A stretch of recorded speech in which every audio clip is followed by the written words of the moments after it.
us the biography of John D. Rockefeller.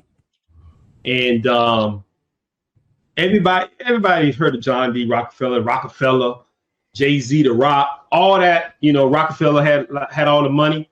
But when you actually read this book, this guy was a pioneer for America. When I say a pioneer, he is the one who developed the school system, the board of education, this guy, John D. Rockefeller. And when you listen to this book, because it's written, this guy, he lived in the 18th century, 1830, 1850, 90.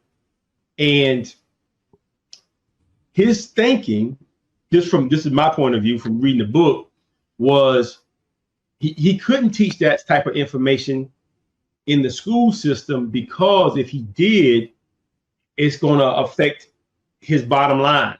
So he basically looked at the United States and said, this is, and it's still, you know, this country is owned by families, and the Rockefeller family is one of the companies, one of the families that the United States is paying, because the federal government is just a bunch of families. It's not a government institution. So we're still paying interest to that family from the stock market crash when they bailed out around the 1920s. We're still paying interest to that family.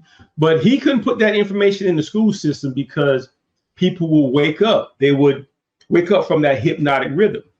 And you notice, like, he was a philanthropist at the end, where if there was a pandemic that came out, he had research centers built. He would donate millions of dollars to these things, because you got to understand, from his point of view and how he was looking at things, if my nation is dying from a disease and I can help them, I'm going to help them. I'm gonna get this nation back up. I'm gonna donate to these different types of facilities. He donated. A lot of people don't know that his wife, they created Spelman College. His wife's last name was Spelman, and they named Spelman College here in Atlanta after her. They donated to the Morehouse College, colleges in Alabama. Got to check it out also. It's tight. And it would take you back in time, and you will see that the United States is not that old, right? You will see like how the JP Morgan and Chase, they were buddies with Rockefeller. You got the Rothschilds, you got the Vanderbilts.